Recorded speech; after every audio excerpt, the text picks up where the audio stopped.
Okay, remember, this is part 2, so you should have already finished part 1. We're on page 13, and we're in the second paragraph. So Claudia is just about to propose her plan to Jamie. Jamie spoke first. Gosh, Claude, why don't you pick on Steve? Claudia answered, I thought, Jamie, that you'd see that it's obvious I don't want Steve. Well, Jamie pleaded, want him. Claudia had planned her speech. I want you, Jamie, for the greatest adventure in our lives. Jamie muttered, Well, I wouldn't mind if you'd pick on someone else. Claudia looked out the window and didn't answer. Jamie said, As long as you've got me here, tell me. Claudia still said nothing and still looked out the window. Jamie became impatient. I said that as long as you've got me here, you may as well tell me. Claudia remained silent. Jamie erupted. What's the matter with you, Claude? First you bust up my card game and you don't tell me. It's undecent. Break up, not bust up. Indecent, not undecent, Claudia corrected. Oh, baloney, you know what I mean. Now tell me, he demanded. I've picked you to accompany me on the greatest adventure of our mutual lives, Claudia repeated. She's being kind of dramatic about this whole thing, I think. She's like majorly into it, and Jamie's like, whatever, you're an idiot. You don't know what you're talking about. So far, Jamie's not bought into Claudia's scheme yet. Top of page 14. You said that, he clenched his teeth. Now tell me. I've decided to run away from home, and I've chosen you to accompany me. Why pick on me? Why not pick on Steve? He asked. Claudia sighed. I don't want Steve. Steve is one of the things in my life that I'm running away from. I want you. Despite himself, Jamie felt flattered. Flattery is as important as a machine as... Sorry, guys. Flattery is as important a machine as the lever, isn't it, Saxonburg? Give it a proper place to rest and it can move the world.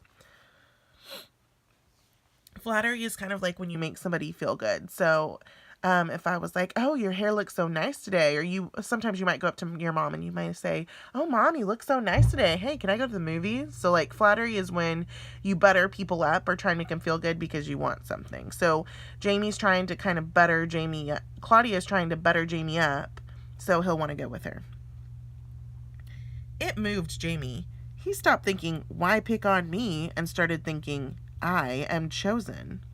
He sat up in his seat, unzipped his jacket, put one foot up on the seat, placed his hands over his bent knee, and said out of the corner of his mouth, Okay, Claude, when do we bust out of here? And how? Claudia stifled the urge to correct his grammar again. On Wednesday. Here's the plan. Listen carefully. Jamie squinted his eyes and said, Make it complicated, Claude. I like complications. Claudia laughed. It's got to be simple to work. We'll go on Wednesday because Wednesday is music lesson day. I'm taking my violin out of its case and I'm packing it full of clothes. You do the same with your trumpet case. Take as much clean underwear as possible and socks and at least one other shirt with you. So this is why on the front of the book it looks like they have instruments with them.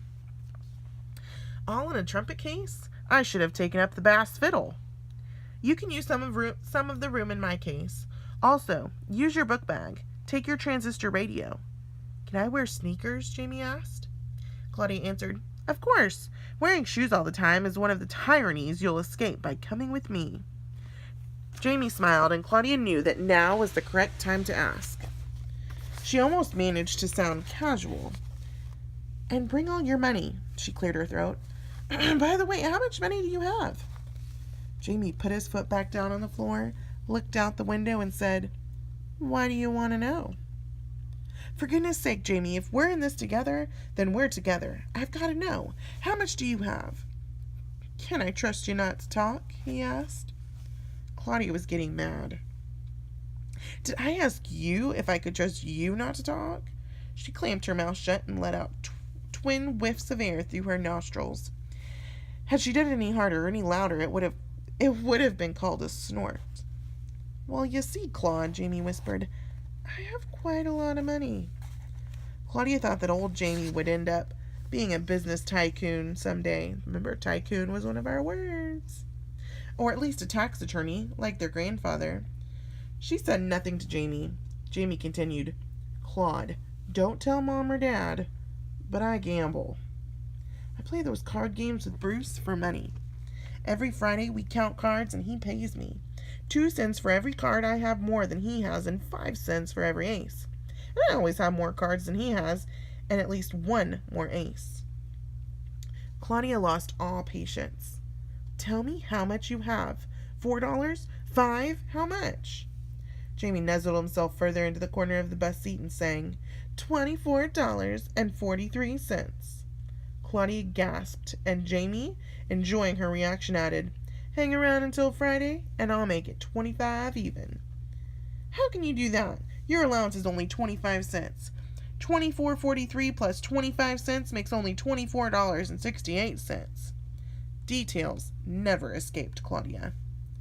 I'll rent the rest from Bruce. Come on now, James, how can you know on Monday that you'll win on Friday? Okay, so how does he know on Monday that he's going to win on Friday? He's got to be doing something sneaky to be able to know that. We're at the bottom of page 16. I just know that I will, he answered. How do you know? I'll never tell. He looked straight at Claudia to see her reaction. She looked puzzled. He smiled, and so did she, for she then felt more certain than ever that she had chosen the correct brother for a partner in escape. They complemented each other perfectly. She was cautious about everything except money, and poor. He was adventurous about everything but money, and rich. More than $24? That would be quite a nice boodle to keep in their knapsacks, if they were using knapsacks instead of instrument cases. She already had $4.18. They would escape in comfort. So they're like shocked by this amount of money. Now we couldn't even go to the movies for $24 or $28. So we're going to have to look up and see when exactly this book took place, because back then that was like living in the lap of luxury. That was a lot of money to them. So we'll have to look up what that would be in today's money. Okay, we're in the middle of page 17. Jamie waited while she thought. Well, what do you say? Want to wait until Friday? Claudia hesitated only a minute more before deciding, No, we have to go on Wednesday. I'll write you full details of my plan. You must show the plan to no one. Memorize all the details, then destroy my note. Do I have to eat it? Jamie asked. Tearing it up and putting it in the trash can would be much simpler. No one in our family but me ever goes through the trash, and I only do if it's not sloppy, and not full of pencil sharpener shavings, or ashes. I'll eat it. I like complications, Jamie said. You must also like wood pulp, Claudia said. That's what paper is made of, you know. I know, Jamie answered. They spoke no more until they got off the bus at their stop. Steve got off the bus after Jamie and Claudia. Steve yelled, Claude, it's your turn to take Kevin. I'll tell Mom if you forget. Claudia, who had been walking up ahead with Jamie, stopped short, ran back, grabbed Kevin's hand, and started retracing her steps, pulling him along to the side and slightly behind. I want to walk with Steve, Kevin cried.